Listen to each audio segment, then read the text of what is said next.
The views and opinions expressed on this program do not reflect the company, owners, management, staff, clients, or partners.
It's Tuesday, the 3rd day of June, 2025. Welcome to Bermuda's Daily Talk Show. It's the Daily Hour, brought to you by the BAC Group of Companies, Medical House Lindos, and People's Pharmacy. I'm Jamal Hartman, and Maya Palacio will be with us in a bit to bring you the latest in the news break, brought to you by People's. We are also live on Hot 107.5. Big up to Will, the real deal, over there on Hot 107.5, and everybody at Intel and Communications. If you're rocking with us this morning on Hot 107.5, if you're driving and you're tuned in, and you don't have to be driving to listen to the radio, but if you're tuned in on the radio, do us a favor. Take some video of your dial on Hot 107.5 and send it to us, and let us know that you're rocking with us. We may have a little something for you if you kind of rock with us, show us some love. So we appreciate everybody who continues to rock with us. It's Tuesday, though. It's the second day of the traditional work week, heading into the official days of summer, although for many of you, Bermuda Day, or May 24th, as you say, represents the unofficial start of summer. Anyway, greetings everyone, and thanks for making us part of your daily routine. A good one today as we welcome Assistant Commissioner of Police Martin Weeks onto the show. We're going to be discussing what we all can do to ensure a safe and enjoyable summer in Bermuda. The Daily Play is a remember when. So a bit of, I don't think we're going to take you too far back. I honestly forget what the question is this morning, so hopefully I get it right as well. Don't forget to subscribe on our website, thedailyhour.com. Follow us on all of our social media channels to stay up to date with all that we have going on. Help us grow beyond the mic as we do our part to continue to improve our community. All right, who's rocking with us this morning? We've got Kenton Trott. He says, good morning, TDH family. Congrats on the awesome news yesterday. I am watching on my phone and listening on Hot 107.5 just because I can now. There you go, Kenton. We appreciate it. Thank you so much. Anyone else? Have you what are you up to? How are you feeling today? Second day of the traditional work week. The warmer days are ahead, but we do have a question for you, and it kind of coincides with our guest today, Assistant Commissioner of Police Martin Weeks. But there's been a dark cloud over Bermuda that we can't ignore, and that dark cloud has included what has been described as a mass shooting that led to the deaths of 2 people. We've had a woman who was found in Warwick, I believe, up near Warwick, Long Bay, who was badly injured, who then passed away. We've had a body by the police found last week, and then yesterday reported by the Bermuda police, another body.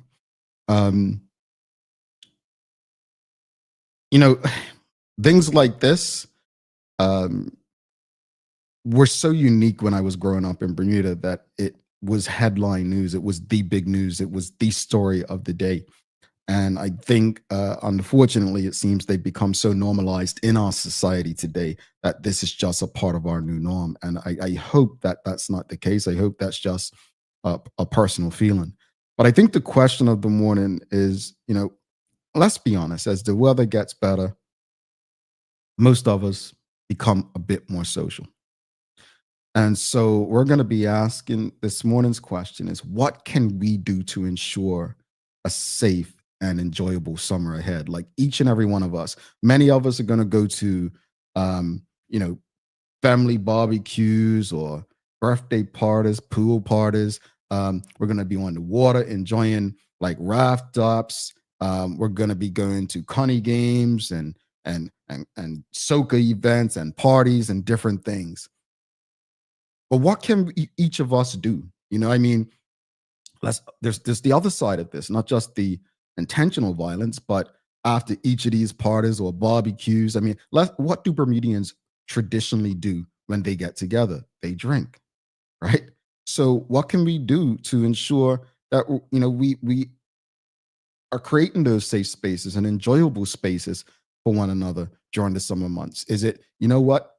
Take turns, who's going to be a designated driver? Like, what can we do? There's got to be something that we can do. I was extremely proud of the Bermudian public on Bermuda Day, because as the Bermuda Police Service said, it was because of you that they were able to apprehend two people who were riding around on a bike in dark colors with, I think they reported they found knives on them, right? So there are things that we can do as a community, but the question to all of you this morning is, what can the community do? What can we do to ensure a safe and enjoyable summer ahead? What can we do? And this is your daily discussion brought to you by our friends at Titan Express and Secure Trucking. We've got Headline Swan says, sorry, I'm trying to listen on the radio, but I need to see you all's face and facial expressions. I mean, we appreciate that, Adeline. You probably want to see Maya's face a bit more than mine, but that's okay. Kenton Trott says, we have to get back to community, not just political statements and promises. We have to look out for each other in a genuine way. Absolutely, Kenton. I think it has to be more than talking points and sound bites, right?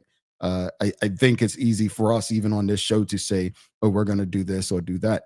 I was talking to someone recently about me drinking or not drinking alcohol for quite a few years now. And I said, I think it's more about proving something to myself than anyone else. Like, it's easy for me to give something up rather than take it slow. And I'll give you an example.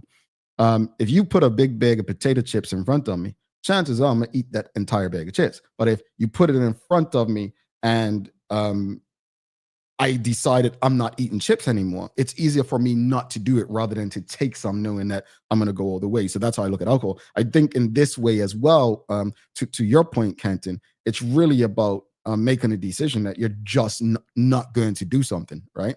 Or if you're going to do something, you're going to do it in a way that you're going to do it I can't say half, you know what, because we're on the radio and I get reprimanded for my language, but you're not going to do half behind stuff. Does that make sense? Man, this is hard. Watch your language, Jamal. Suzanne Ingham says, that's right, Adeline. I need to see faces and expressions. Happy Super Tuesday to you as well. But what else, audience? What can we do to ensure a safe and enjoyable summer ahead? What can we the community? This is on us. What can we do? I'll give you some points. One of the things we can do is, if we love our friends and our friends love us, and we love our family and our family love us, if you're unable to drive them, get them a taxi. That's something we can do, right? Here's another thing we can do.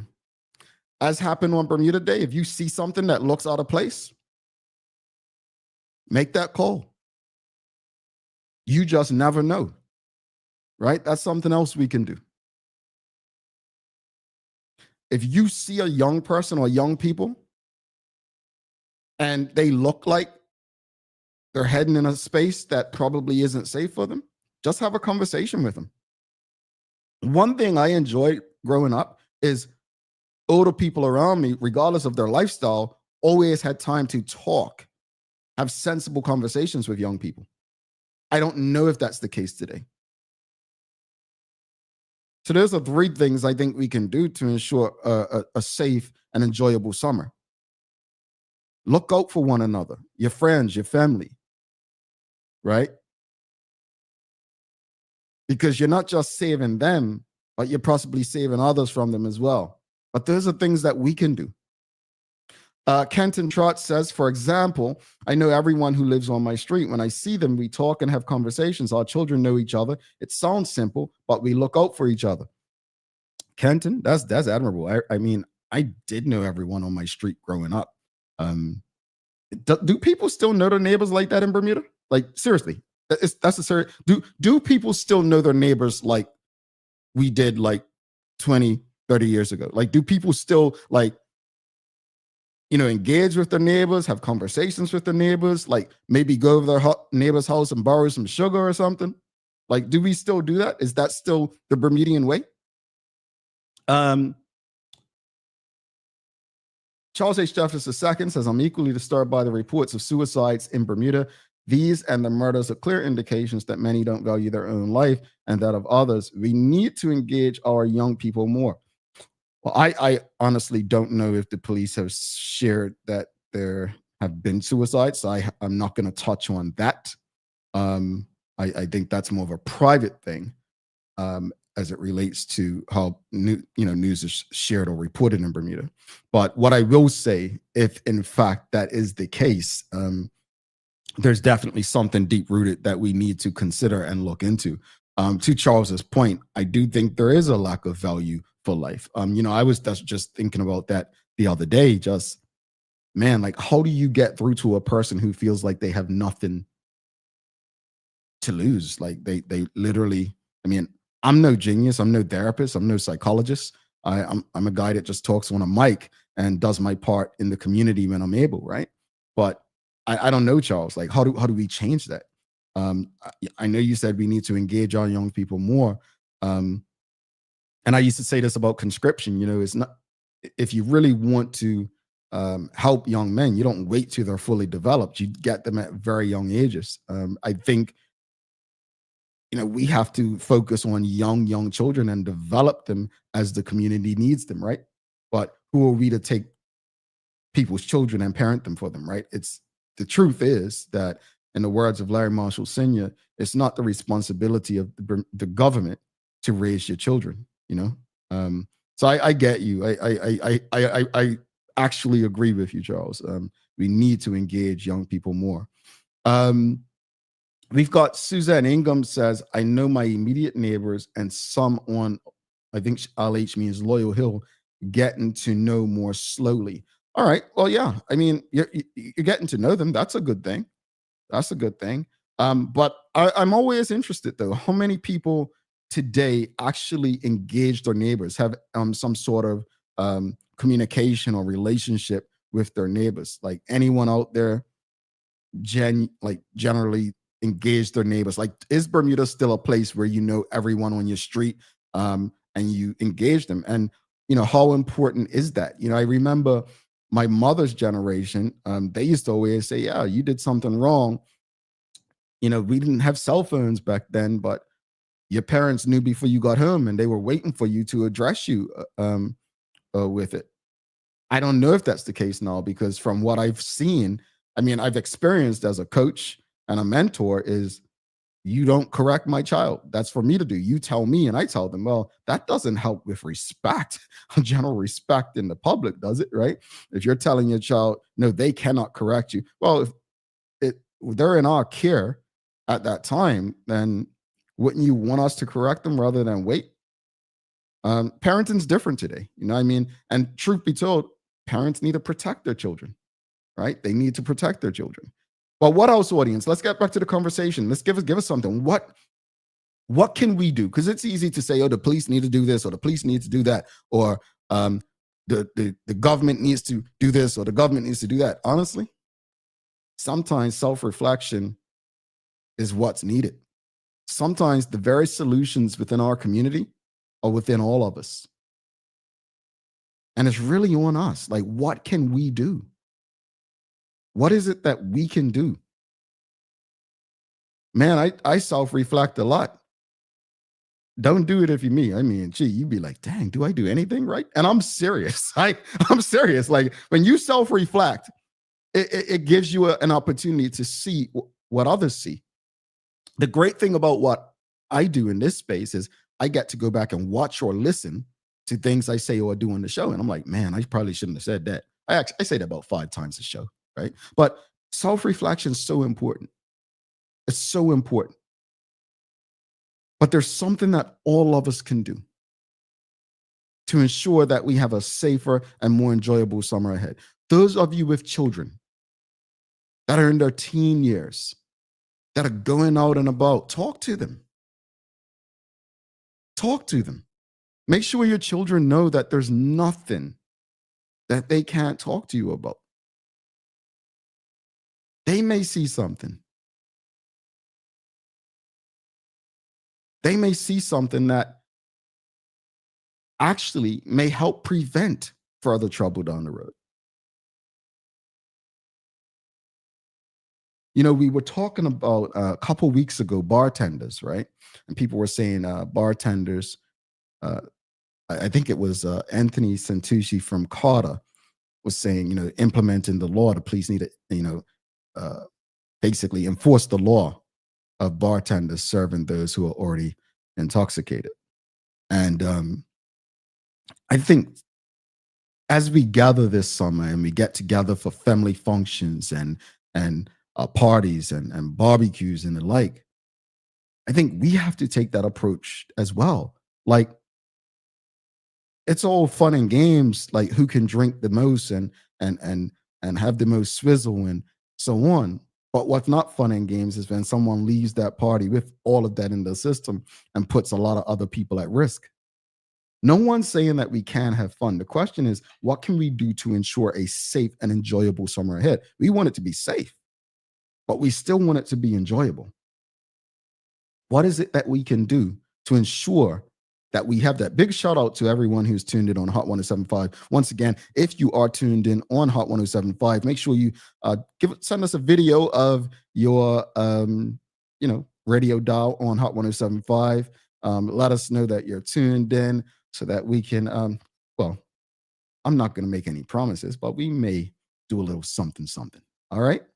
Let's go back to the audience. Again, the question of the morning is, what can we do to ensure a safe and enjoyable summer ahead? Kathy Ann Painter says we can take accountability for ourselves and be the person we want our people, in brackets, our children, to be. We know ourselves and our limits. Let's just be more responsible about our decisions. Kia Renee BDA, hey, welcome back. Haven't seen you in a while. Kia Renee BDA says drinking alcohol is not fun. Redefining of what fun is important. Fair point. Perspective. What else, audience? You got anything else? We're going to give thanks to Titan Express and Secure Trucking. You can keep it coming as we prepare to bring Maya Palacio in for the Daily Hour News Break. Do not go anywhere. We've got the Assistant Commissioner of Police, Martin Weeks, coming on the show. We're going to be discussing about police in Bermuda in the summer, what the police and the community can do together to ensure that we all have a safe and enjoyable summer ahead. But let's give thanks to Titan Express and Secure Trucking. And then we've got Maya Palacio coming up with the Daily Hour News Break shortly after that. The Daily Discussion is brought to you by Titan Express and Secure. Visit TitanEXBDA.com, your leading tour and transport provider specializing in Black History tours throughout the island. And SecureBDA.com for all your property management, waste management, residential, and commercial trucking needs. Professional, punctual, and reliable service is our commitment to you. All right, folks, for those who are tuned in online, whether you're on Facebook, LinkedIn, YouTube, Twitter X, or Instagram, you know what to do. Just to cost you nothing. Just give us a like, love, follow, share the link with your friends, your family, your colleagues, and your WhatsApp groups. Make sure you are helping us beat the algorithm as we ensure more people have access to these community conversations. It's time for Maya Palacio and the Daily Hour News Break.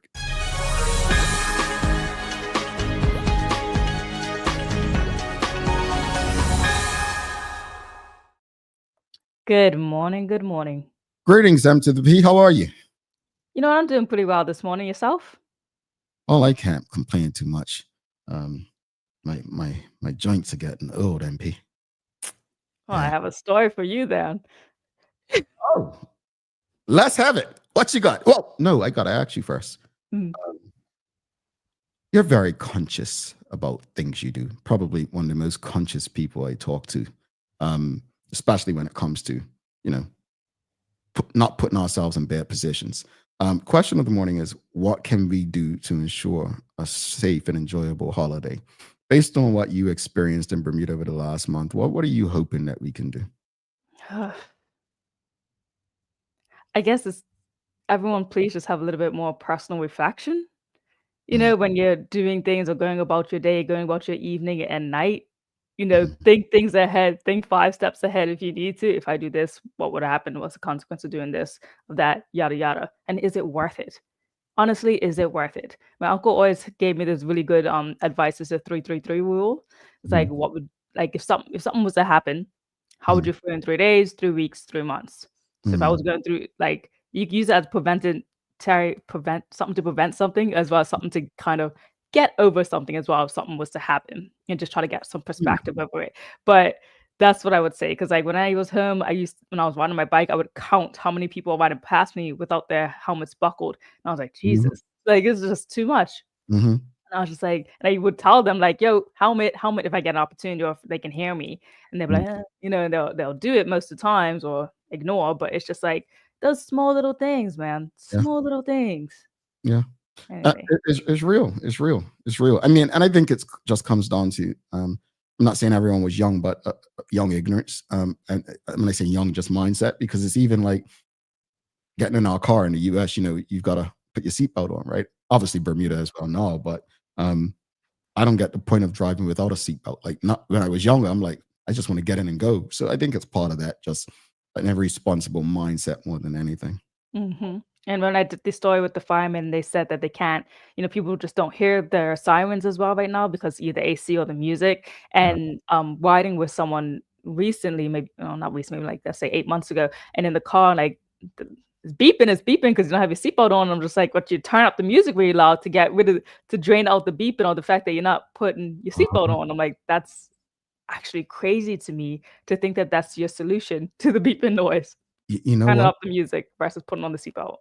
I was guilty of that the other day. You know, Mhm. I was driving on the highway and I was, if you let me bounce, if you let me see your shoulder lean. Like I was, doing my little dirty self bounce. And I didn't realize the music was so loud and I didn't hear the siren. I'm no lie. And I was like, yeah, that's not right. And I haven't had my music up loud since. That was only like a week ago. Though. Yeah, guilty. No, but see, I learned. Lesson Like, learned, yeah, I would say, lesson learned. honestly, I'm gonna be real with you. If you tell me something, I'm dead serious. If you bring something to my attention and like, I understand that, that's probably is a better way to do this. I won't do it that way anymore. That's just the way I operate. But I'm a little delayed when it comes to noticing stuff. Honestly, you have to. And and I'm not saying that to be funny, but we all learn different things at different times. Like some of us have to go through it, but some of us actually Mhm. can watch others go through it, and some of us have to be told because we're not. I'm not thinking about sirens when I'm driving. I'm just thinking about, entertaining myself on this long drive. That's it. Yeah. So, yeah, that's a good point, Maya. Thank you for that. Folks, music levels. Alright, good morning, everyone. This is your daily hour news break brought to you by the good people at People's Pharmacy. Remember, it's summertime now. Do not think you don't need sunscreen. Make sure you get ahead of that and get to them to be locked up for the summer as well. Alright, so it was a quiet morning in Sunday in Sands. Sorry, let me restart my news break. So it was a quiet morning in Sands Parish, and it was awoken on Monday with devastating news of a discovery of a man's lifeless body in the Lodge Point Lane area. So this tragic event is now under investigation by the police and is called suspicious. So the Bermuda Police Service confirmed that the body was found around 10:40 a.m. on June the 2nd, yesterday morning. An on-call doctor arrived shortly after and formally pronounced the man deceased at the scene. Authorities have not yet released the identity of the individual, but in a brief statement, police say this is being treated as a suspicious death and autopsy will be conducted in due course to determine the exact cause. So the Serious Crime Unit has launched an investigation into the circumstances surrounding the man's death. Detective Sergeant Shannon Trott is leading the case and is appealing to the public for assistance. So anyone who may have seen anything unusual in the Lodge Point area lane, no matter how minor or insignificant you may believe that it is, you could please come forward and contact Detective Sergeant Trott at 717-2152, as well as all the other police lines that we now know of, the 295-0011 or even 211, or speak with the officer whom you know. Um, First, sending love and comfort to the family and friends and community of the individual. But does suspicious necessarily mean murder? Or We could actually have clarity on that when officer comes through, but suspicious just definitely means like it wasn't natural. okay, Mhm. all right, Okay. yeah, okay. That's a cause for concern, folks. It is. Mhm. Yeah. Most of these, at least in the recent cases, has been suspicious, and police have had to investigate, and further findings come through into light. So with this case, this is what's going on.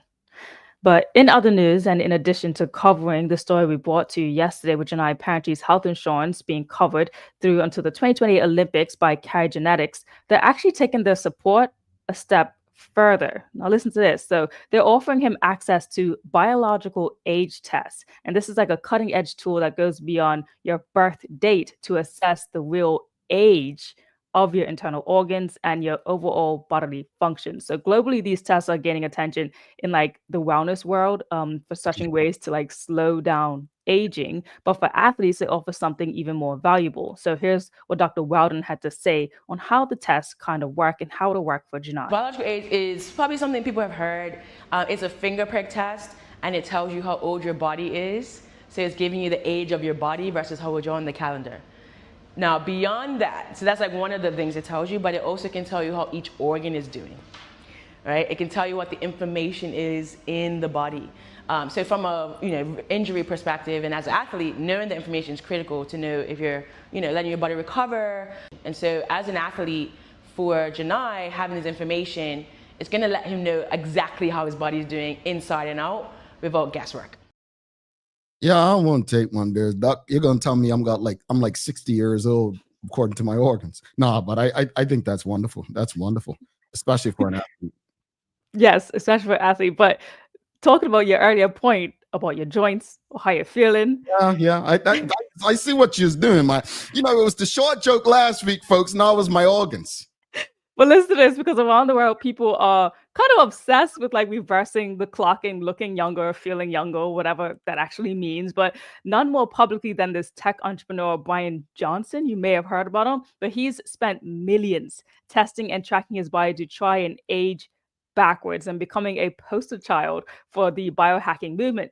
So now you see how Dr. Rowden is using the science, but here's some other different ways that people are taking it in a whole different direction, and who honestly, with the money that they're doing it for, is trying to figure out like how can he age backwards. And he's definitely spending a lot on it, and he's become kind of like a living science experiment. But here's a little bit of insight about him if you didn't know anything about him. This is Brian Johnson, a biohacker who spends $2 million a year to look like his 18-year-old self again. Brian sold his tech company for $800 million, and now he's focused on reversing his biological age. At the current rate, he is projected to live to 200, and he's developing a protocol for all of us to potentially do the same. He invited me and Kyle to his house in Los Angeles and showed us things that could literally add another 10 years to your life. We're on our way to Brian Johnson's place. What do you want to ask him? I just want to know what we should be doing now in order to maybe add another 10 healthy years to our lives. Even with these 2 years of kind of messing around with Blueprint, we've dramatically slowed my speed of aging. I'm now aging at a rate slower than the average 10-year-old. If we've been able to do that with just 2 years of playing around, it's reasonable for us to say, what can we be in 20 years? It's a cool question. It's no longer like, well, I probably won't be able to walk anymore. My knees will probably be giving out and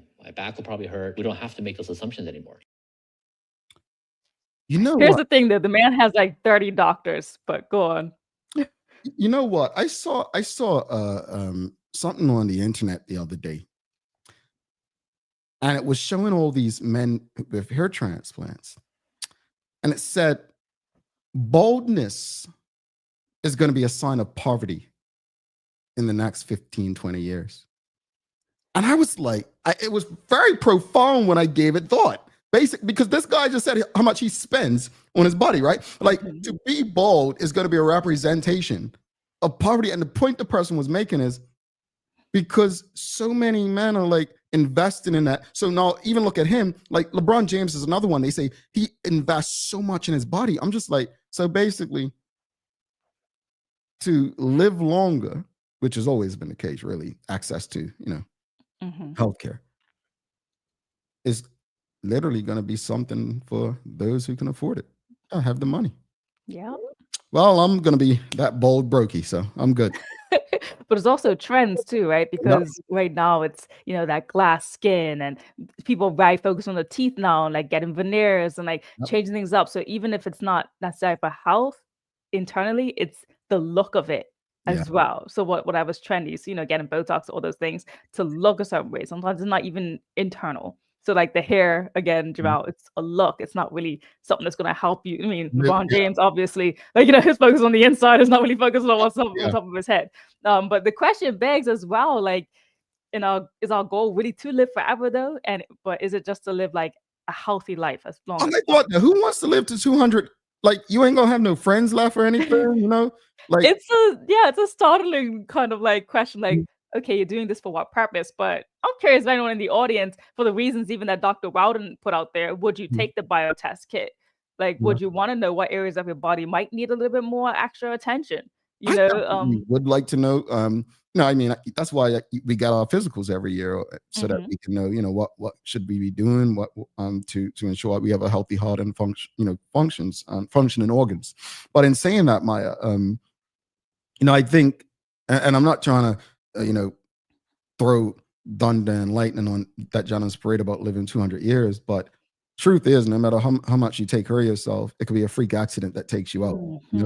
You can be going down the road and like, boom, you're done. Yep. So this helmet's not buckled, and there you go. literally.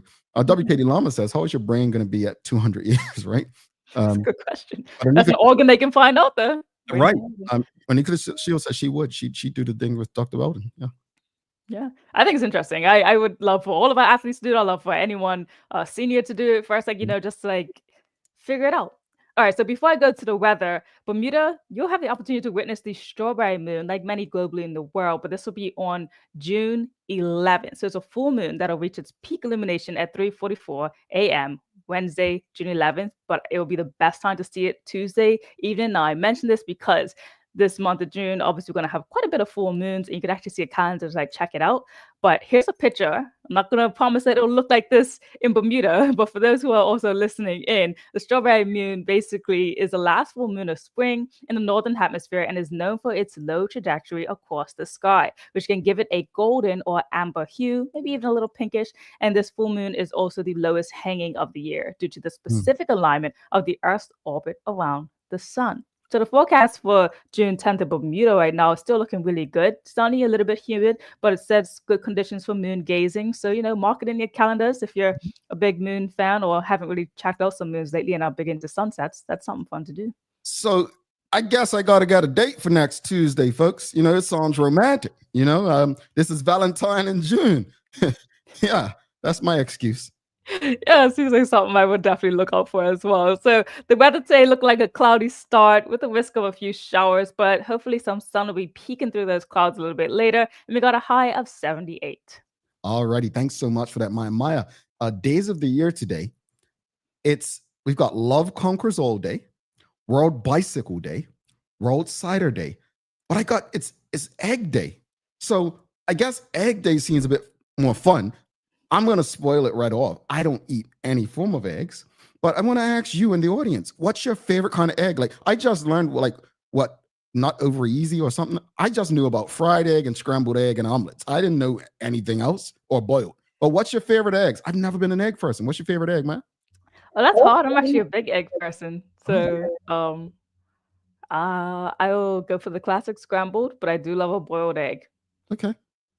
So hold on. Like in Bermuda, I don't know when you were coming up, but when I was coming up at wedding receptions, we didn't get all this good food like people get today. We got those little sandwiches and they chopped them up, and it was always an egg sandwich and tuna sandwich. Yeah. They don't do that anymore. But audience, let us know, what's your favorite kind of egg? Maya says, you said scrambled. Classic scrambled, but I do love a boiled egg. Love a boiled egg. When I did eat egg, I loved me an omelet. I was an omelet guy. I loved, because it was like I loved a pizza. Like you were able to put so many condiments and ingredients in it. Hadley and Swan says over easy egg all the way. What does that mean? What's an over easy egg? Over easy. I can't remember if that's the one with the yolk or so that I can't do yolk. I can't. No, like it has to be cooked for me. But yeah, I can't Okay. remember if over easy has like the yolk coming out. Nicole Walker says scrambled and boiled. And then we have scrambled tofu. See, I might have to try that. Marquita, she doesn't do eggs either. I have to try that. All right. Now you have a wonderful day. Go enjoy yourself a boiled or scrambled egg. We'll talk soon. Talk soon. Bye. All right, folks. Maya Palacio. Folks, do not go. Here, Renee BDA says, LOL, I leave chicken, period, alone. She leaves it alone. We've got Suzanne's telling me, take my bonsai tree and sit out, watch the strawberry moon together. Well, my bonsai tree is not very romantic to sit out there with. We've got Kathy Ann Painter says, any egg without yolk. Runny yolk is what over easy means. So Henley and Swan likes the yolk runny and yummy. I'm not going to diss anyone's preference, but whoo. Anyway, let's take a quick break, folks. I just want to big up Will over there at Hot 107.5. Folks, if you're rocking with us on Hot 107.5, don't forget, take video and show us you're locked into the dial. Thanks again to every last one of you. While we take this quick break, make sure whatever platform you're on, if you tuned in on the internet, Facebook, LinkedIn, YouTube, Twitter, X, or Instagram, make sure you give us a love, like, follow, share the link with your friends, your family, your colleagues. We'll be back in about 2 minutes, 50 seconds with Assistant Commissioner of Police, Martin Weeks. We've got a lot of things to discuss. See you on the other side. People's ACW, located at King Edward VII Memorial Hospital, carries over-the-counter medicines, toys, cards, and even toiletries. Our knowledgeable staff are there whether you're at emergency, visiting family, or a member of BHB staff, to show you our best even when you're feeling your worst. People's ACW, we're here for you.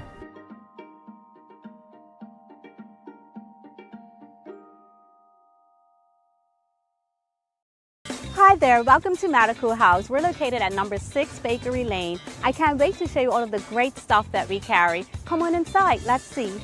Long days, long shifts, you no longer have to endure comfortable underwear. Designed by nurses, we now offer premium undergarments by Swoop that are unique, fun, comfortable, and functional. The only underwear you'll ever want to wear. Who says high quality functional products can't be stylish and comfortable at the same time? See it all at our new expanded location on Bakery Lane. Attention home renovators and design lovers, your dream space starts here. The brand new Kohler retail showroom at BAC Group is now open, bringing you up to 35% savings on all Kohler products at U.S. manufacturer suggested retail prices. That means no extra fees, no freight, no wharfage, no duty, no document processing fees, just pure cutting-edge Kohler design at unbeatable value. From sleek kitchen and bathroom faucets, vanities, toilets, to statement sinks, walking tubs, and spa-worthy bathtubs, BAC brings innovation and luxury within reach. Visit the BAC showroom on Mill Creek Road today for style, quality, no surprises. Just color from BAC. Discover Drop It, your go-to grocery delivery. Browse and select from a wide range of groceries, from fresh produce to daily essentials.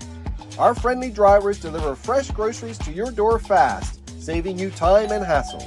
With Drop It, you get fresh groceries delivered fast so you can focus on what really matters.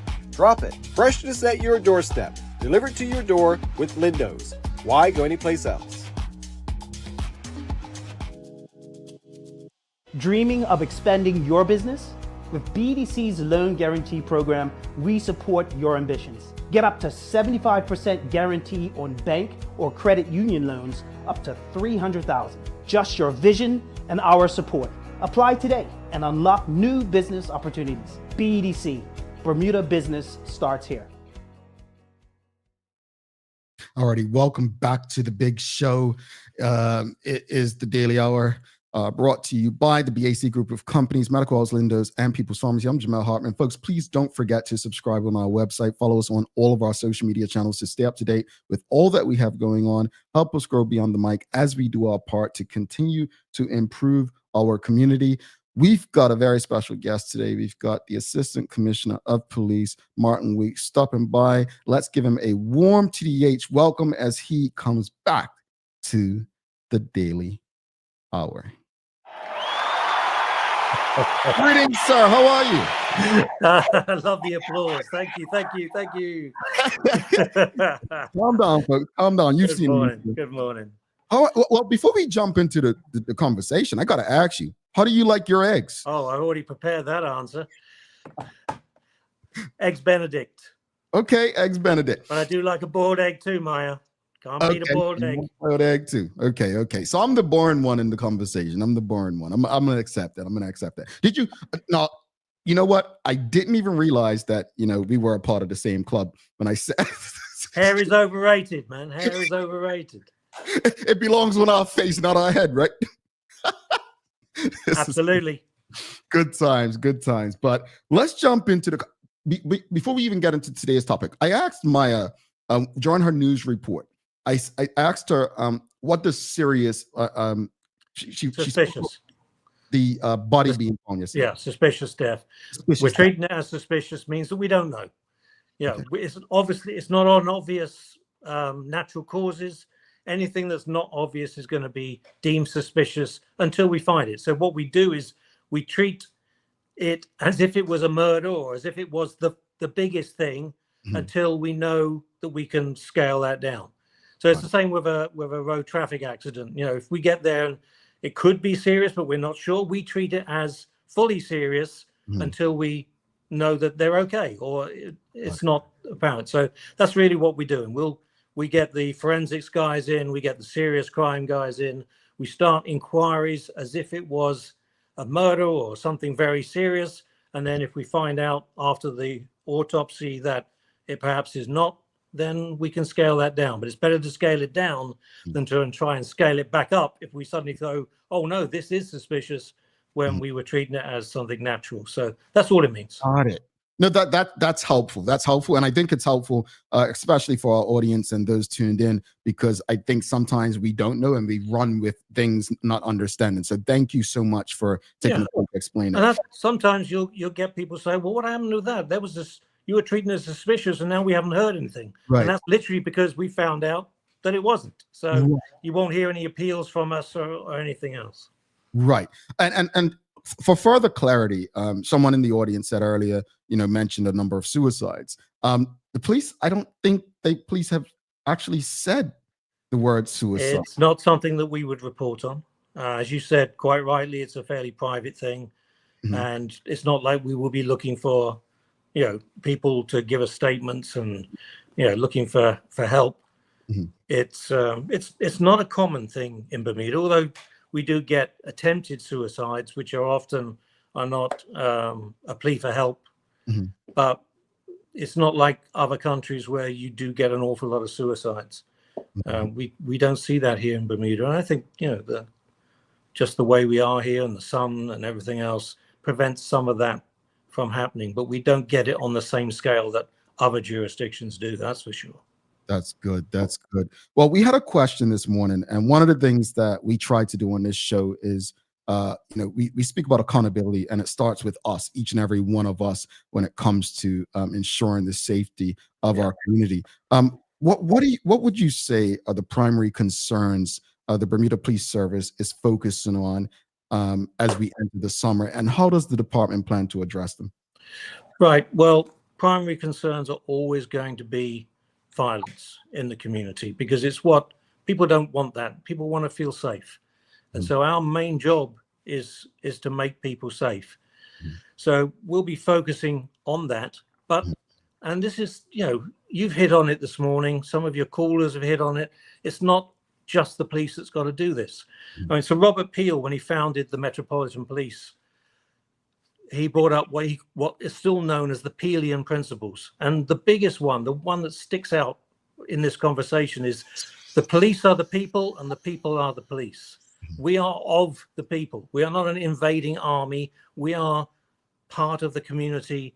We are, the guys who will do the dirty work that other people don't want to do for you, the community. But we need your help. It is down to the community to help the police the island. We get paid to do some functions, but we can't do those functions in a bubble. We have to have the assistance of our community to do it. And we do get assistance. We'll always get assistance. You hear us say, please call this number, or please speak to a police officer, and people do.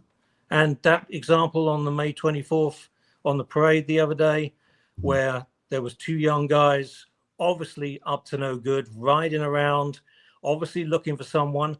And we had a number of people tell us about this, and we managed to catch them. And you were quite right. We did actually find weapons on them, as well as other things that they shouldn't have had.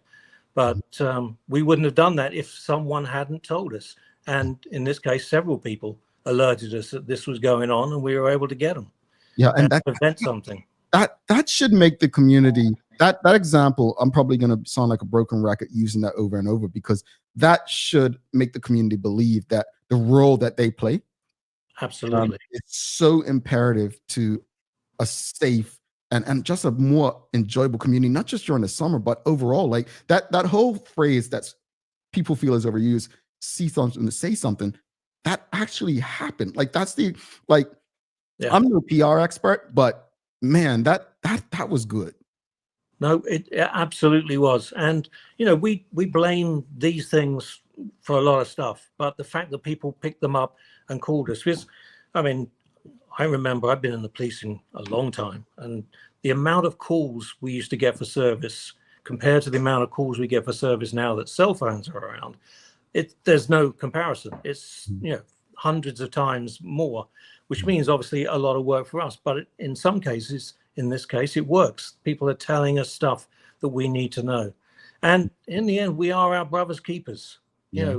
People know who is doing what. And the other thing we have to remember, Jamel, and everyone needs to remember, it's only a small group of people in Bermuda who are doing all of this stuff. It is not the general public. We're not talking about every other person. We're talking about a small core group of people who are intent on disrupting events, on getting their petty revenge against other groups for some perceived beef that they've got, or some video that they've posted up on the internet. And it is just that small group of people who are causing all of these problems. And but people know who they are. People know who they are because they're related to them, or because they live next door to them, or because they went to school with them, or they're friends with them, or they drink in the same bars as them. People know who these people are. And it's no coincidence that we've got 3 out of the 4 people that we saw in our video the other day, and we are still looking for the other one. And you will see more police actions like the ones you saw on Court Street the other day, with the intention of finding that young man. Well, I thank you for that. And audience, again, if you have any questions or comments for Assistant Commissioner of the Bermuda Police Service, Martin Weeks, you can feel free to ask your questions, send your comments. I'll get through as many as possible. Shout out to those listening on Hot 107.5 as well. During the summer, there's an increase in gatherings, right? Social gatherings, there's events, there's parties. You've got the Heroes Weekend coming up. You just had Bermuda Day. You've got county games, cop match. How does the BPS coordinate with organizers of these events and other agencies to ensure public safety? Well, we have what's called the Joint Event Safety Team, which is multi-agency. It's not just the police. It's all the other agencies that might be involved. So say if you've got a big event like Cup Match, you will have, what we do is we have a meeting every morning at the event with police, health, fire, Coast Guard. Anyone who might have a part to play sends a representative to the meeting in the morning. We coordinate, make sure that all the plans that we have are in place, and if there's any concerns, they're raised. Then we have the security that's hired by the event organizer. The event organizers there too.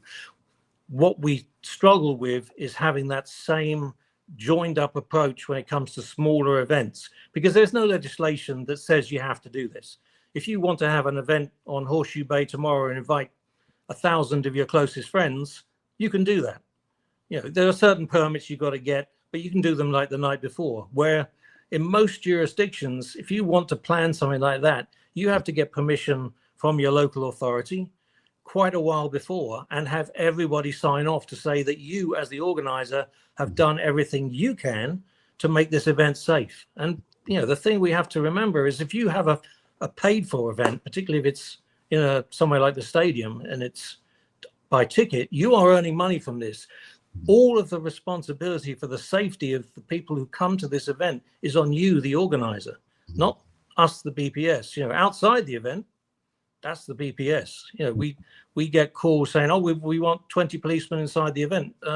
No, you have to ensure this event is safe. Tell us what you're doing. How many security guards have you got? How much, you know, are you wanding people on the way in? What's your communication strategy?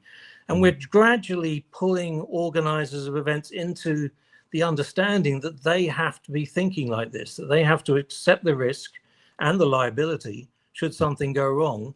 We will assist them. The other agencies will assist them. But, you know, we're trying to put that onto the organizers so they understand that they have to put some work in with this. And, you know, we offer as much help as anyone needs to do this. But there's nothing to make people do that. And whilst the big events, we're getting on board, and we have now for several years had this level of joined up approach, we're still struggling to get that with some of the smaller events. Indeed, indeed. I absolutely love that. And I think one of the things we see in the community is when something happens in the event, people love to say, we're the police. No, you didn't pay the police. You paid organizers of this event. Where's the security to ensure that you can have a great time? So thank you for clarifying that. I want to switch to road safety because this is a big thing, right? Some of the actions that are taking place on our roads are just violent, right? They're as violent as the reports of things that are happening. I mean, people die on our roads in far greater numbers than they do in any other area. And to it, I mean, and people love to say, well, the police should do this or the police should do that. But what measures, first off, we all know, but I'll let you say it. What does the community need to do? I said earlier, you know, we're going to get together at maybe family barbecues and picnics and things like that. And for me, you know, look, if you see one of your friends, if you're too inebriated to drive, call a taxi, call someone else, so Absolutely. on. What can people do? But also, what are the police doing to deter impaired driving and promote responsible behavior? Right. Well, you're going back to you're your brother's keeper again. And that's the key message here. You know when your friends are going to drive. And if you've been feeding them drink at your party all afternoon, why are you letting them drive? You know it's dangerous. And it's not just dangerous to the public, it's dangerous to your friend and anyone who's in the car with them. So what we're urging people is to do is just think like that. Think about, I'm not saying don't serve your friends lots and lots of drink, but don't let them drive afterwards. You know, the Road Safety Council is trying to do a lot of work in prevention and trying to put a lot of effort into this alongside the Bermuda Police Service. We do some stuff in the schools. We don't have the resources that we had 30 years ago when we could put out 30 bikes on a time. You know, we had 100 more police officers then than we do now. So we don't have that ability to do enforcement the way we used to. But what we're still trying to do is education and prevention. Now, you've got the roadside sobriety checkpoints, and those are happening on every big weekend now. And again, you know, it's in the newspaper, it's in the Gazette. Tell your friends, roadside sobriety checkpoints. And what I will say is we don't catch that many people drunk going through roadside sobriety checkpoints. We thought, and I think there was a lot of thought that when we first put them in place, that the cells would be full of people every time we did it. That is not the case. So people are thinking, people are listening, but you got to also do it on the nights when we don't have roadside sobriety checkpoints. Start doing the same thing all the time. And, you know, there are so many non-alcoholic beers out there now. It's not like when it used to be, if you wanted a beer, that was it. Alcohol was involved. You can get reasonably good non-alcoholic beers that taste just like a beer, and you can drink all night drinking those things, knowing that you'll be able to do the driving. You can be the designated driver, as you said earlier on, or, you know, just for your own personal benefits.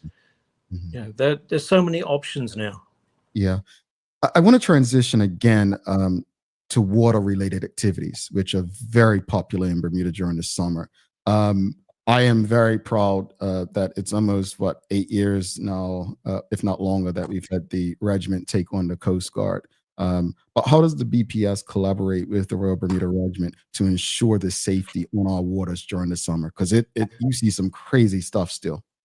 Right. So the Coast Guard's in place now.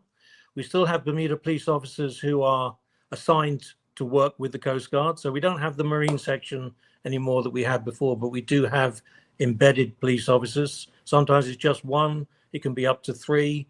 Also, if there's a big event where we want to be out there policing it, say at the lakes, we will put police officers on the boats with the Coast Guard, but we are gradually training them. So one day they will be a standalone law enforcement agency of their own. You know, they've got some powers under their legislation, and we are working with them to train them up to a point where they can do this stuff on their own. But, you know, we have MOUs with them, memorandums of understanding around intelligence sharing, and we're telling them this is where we expect there to be a problem. So put your patrols in these areas.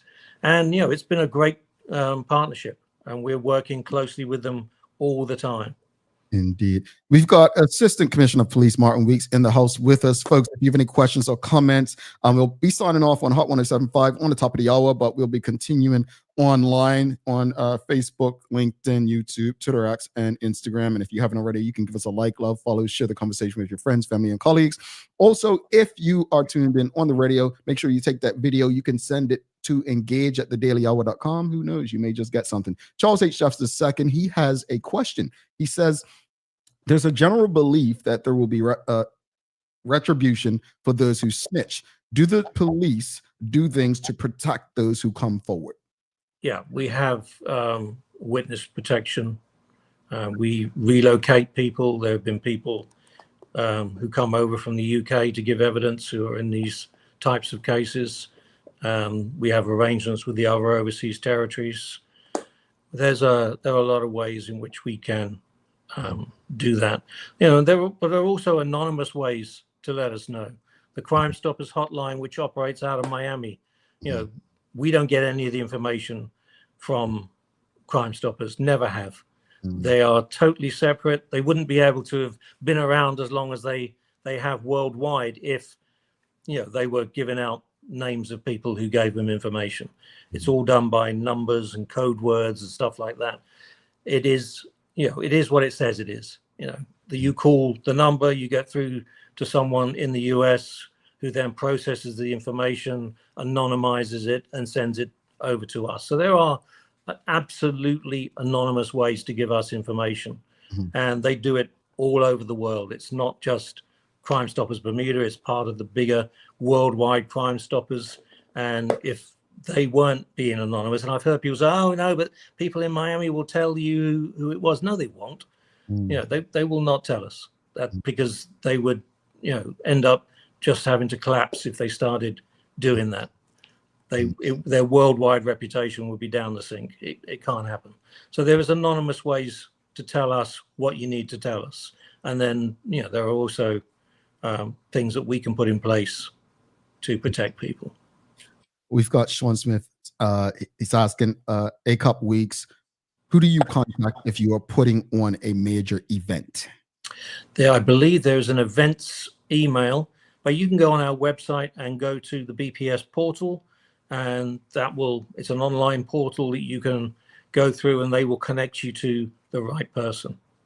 Well, sir, I don't mean to do this to you, but when I prepare for shows, I spend about 3 hours, and unfortunately, the Bermuda. It's not up, is it? No, we had an attack. We had an attack this weekend.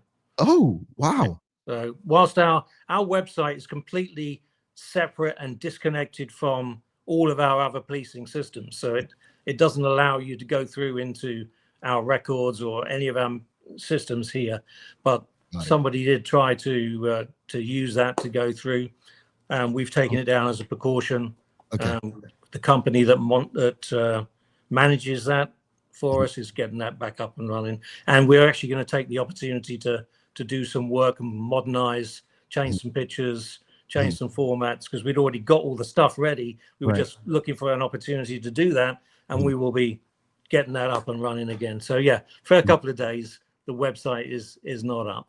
Jamal, you knew, you know, the week was coming on. You should have done it before the day before. And Renee Simmons says something interesting right here. Renee Simmons says, We just had a family reunion. There was alcohol, but no one got drunk. The point was to acknowledge our ancestors. Majority of our family cruised in mini buses, were provided to the event, so no bikes. That's interesting. So we're putting Renee in charge going forward. Right. But I think that's the accountability we need in our community. Before you head out, yeah, a couple more questions. There's so many young people during the summer. I was one of them where, I went to camp, but camp was not all summer. So, if you didn't pack groceries or find some work to do, you were left doing pretty much anything or whatever. I don't know how to ask this because not every child is troubled as I was. And I don't say troubled as a bad thing, but we were curious. Like we would look for stuff to do. If I was at work, we would look for things. I mean, what would you say to parents who have children where they don't have anything for them to do? And like how do we look out for them? Do we surveil them? Like what's some things that we can do as a community to ensure that they're not giving the community and in turn the police more work? Well, surveil's a strong word, but you can keep track of your kids nowadays on their phones. We all pay for our teenagers' phones. So, they have a tracking thing on there so I know what they're up to and where they are. But I think the key is to find things to do. You've got to look at where they can work, where they can earn a bit of money. Because we're supposed to be teaching them, right? We're supposed to be teaching them how to be adults and we're supposed to be helping them. And if we're just leaving them to their own devices, we're not helping them. They will end up doing things that, we don't want them to do. So we got to help them make those decisions and make the right decisions. So it's down to us as parents. During the summer, one of the things I really do enjoy is I love, some people don't, but I do like to see uniform community. How important is community engagement during the summer at social gatherings to helping the police achieve, and I don't like saying achieve goals because it's not sales, right? But to help the police ensure that it's a safe and enjoyable summer, how important is that community engagement to quote what you said earlier, you are the people, you are of the people. How important is that? Of course, it's important. Community engagement is one of the, the mainstays of our policing strategy. We'll put tents up at events. You will have seen us at the Ag Show. You'll have seen us on the parade. We give out the superstar cards. It gets people talking. It gets people coming up to us to talk to us. No, it's incredibly important to make those connections and just to let particularly young people understand that we're not there for punishment. We're not there to hassle them. We're not there to give them a hard time. You can talk to us. We're just members of the community doing a different job. Yeah, indeed. Mr. Weeks, just remind the public how they can reach out. Like, what's the best way to engage the police if they see something, if they know something's going on, if they have any piece of information that may help prevent something or solve something? What's the best method to communicate? When the website's up, then the website through the portal. But we always give telephone numbers. They're direct line numbers now. We don't just give the 295-0011 number and expect you to manage your way through various menus. We'll give direct numbers now. When we put out appeals, they'll be on social media. We are on all the major platforms of social media, and you can contact us through those. That works too if you send direct messages. But ideally, you call in the number or you're speaking to a police officer and most of us have got someone in our family who's in the police or associated with the police or know someone that you can talk to. Reach out through any way you can, or you come to the front desk at the police station if you want. But make contact with us. Indeed. Mr. Wicks, thank you so much for your time this morning. Appreciate you guys always being open to engage. Go enjoy your egg now. It's egg day. Yeah, I don't think there's anyone here to make me eggs Benedict though. Have a good one, sir. Thank you so much. See you later. Community. Have a great one. All right. Assistant Commissioner of Police, Martin Weeks, folks, if you appreciated that conversation, you know what to do with whatever platform you're on, Facebook, LinkedIn, YouTube, Twitter, X, Instagram. Give us a like, love, follow, share the link with your friends, your family, your colleagues. We're going to take our final break. And when we come back, you better not get this daily play wrong because I'm going to talk about you if you do. Stick with us. Forget the usual, ditch the ordinary, go off-grid, where adventure meets barefoot luxury. Welcome to Off-Grid RV Bermuda, the island's first recreational vehicle retreat where nature meets luxury in a fully solar-powered Airstream RV. Enjoy eco-conscious linens, cozy robes, a stove, and full bath in a mobile home. You'll find peace in every detail of your stay. Now accepting bookings for overnight stays and half-day escapes. We deliver and set up your Airstream at one of our 10 hand-picked island gems or right to your private residence. Whether it's a honeymoon, golf getaway, birthday, or solo recharge, you'll get quality service every time. Book now at offgridrvbermuda.com and discover the sleep, serenity, and scenery you've been craving.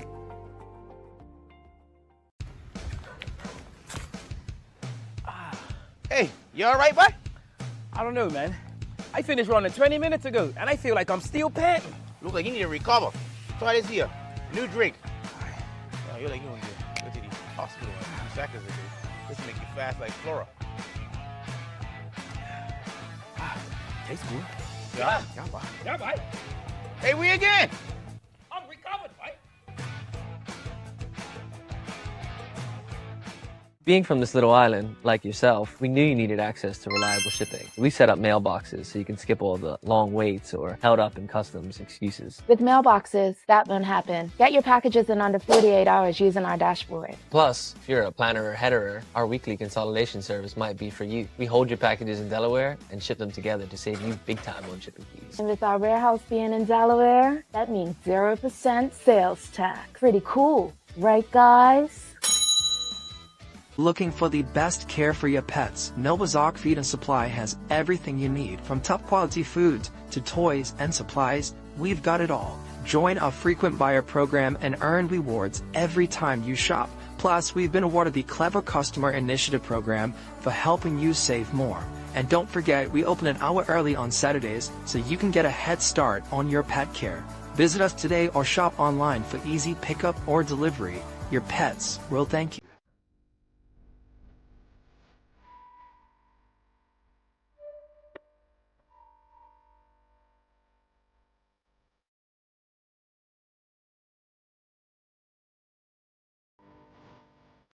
Alrighty, welcome back to the big show. Thanks again to Assistant Commissioner of Police Martin Weeks for stopping by and having a very engaging conversation with us. Big shout out to every last person who continues to rock with us, engage with us, to the audience on Hot 107.5. We appreciate you for rocking with us as well. All right. Thanks again to the BAC group of companies, Medical House Lenders, and People's Pharmacy for ensuring that we're able to do this with you on a daily basis. If you haven't already, make sure you give us a like, love, follow, share the link with your friends, your family, your colleagues. It's time for the Daily Play, brought to you by Bermuda Trivia, now available at stores throughout Bermuda. Follow Bermuda Trivia on Facebook, Instagram, Twitter, X, and TikTok to find out why it's Bermuda's favorite trivia game. All right, here we go. It is a remember when today. All right, audience, this is a very easy question. Remember when? Who was the first person to be recognized as a Bermuda national hero?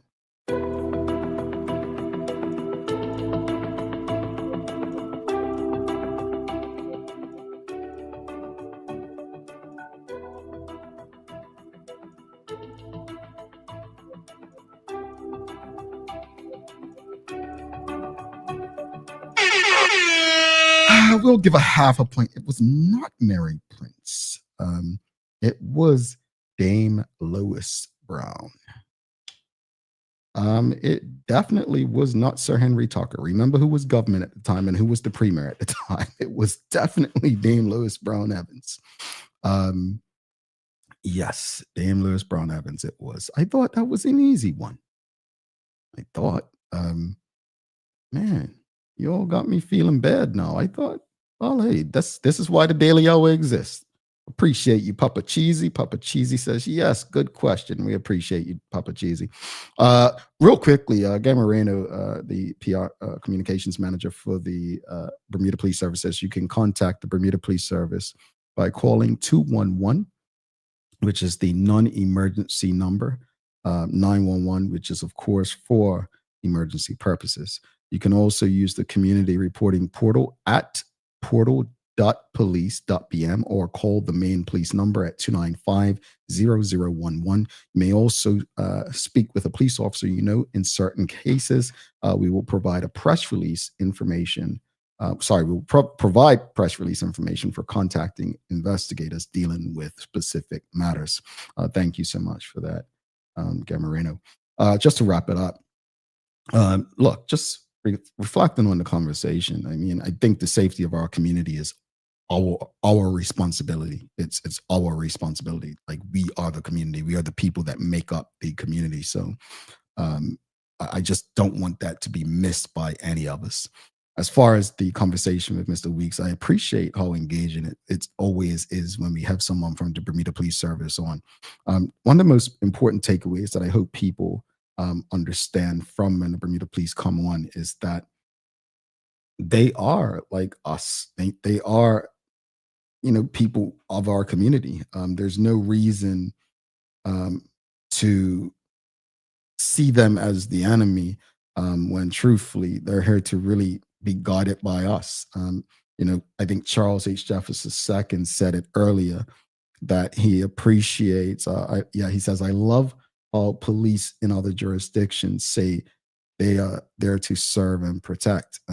They are. They are here to serve us and protect us. It's no different from the politicians. I mean, well, they're supposed to be here to serve us, but that's another show. All right, let's wrap it up, folks. Let's give you some daily inspiration, and I'll just give you something very simple from Nelson Mandela. And he pretty much says it always seems impossible until it's done. Look, just do it. You'll either succeed or learn, but do it. All right, it's time for us to say it. But folks, if you haven't already, make sure you give us a like, love, follow, share us the link with your friends, family, colleagues, but subscribe. Make sure you are tuned in to our social media platforms. Don't forget to subscribe on our website. Follow us on all of our social media platforms to stay up to date with all that we have going on. Help us grow beyond the mic as we do our part to continue to improve our community. Thanks again to the BAC group of companies, Medical House Lindos, and People's Pharmacy for ensuring that we're able to do this with you on a daily basis. As always, we appreciate you, we love you, and we thank you for making us part of your daily routine. If all goes well, we'll be back to do this again with you tomorrow. I'm Jamal Hartman. Please do make it a safe and a great day. We are out. Peace.